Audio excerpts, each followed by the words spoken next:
Le groupe rebelle du M23 combat avec le soutien des soldats rwandais l'armée congolaise dans la région depuis plusieurs années maintenant. Après une réunion d'urgence, Aurélie l'évoquait à l'instant, le Conseil de sécurité de l'ONU a condamné, je cite, « le mépris éhonté de la souveraineté et de l'intégralité territoriale de la RDC ». Regardez.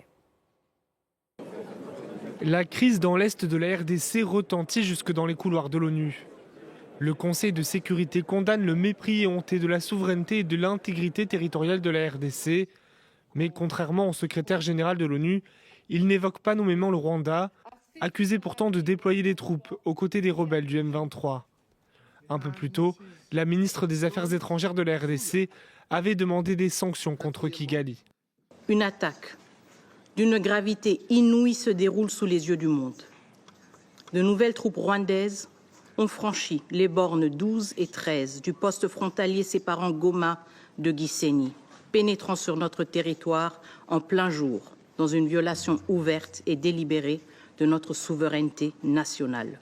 Le ministère congolais des Affaires étrangères a rompu les liens diplomatiques avec Kigali et a retiré tout le personnel diplomatique du pays. Les appels à la fin des combats se multiplient, que ce soit depuis Londres ou Washington, de la part de l'Union européenne ou encore de l'Union africaine. La France, de son côté, estime que le Conseil de sécurité doit adopter une approche plus ferme à l'égard du Rwanda. La France appelle le M23 et le Rwanda à cesser cette offensive. Elle appelle le Rwanda à quitter le territoire de la République démocratique du Congo. Elle réaffirme son plein soutien à l'intégrité territoriale de la République démocratique du Congo.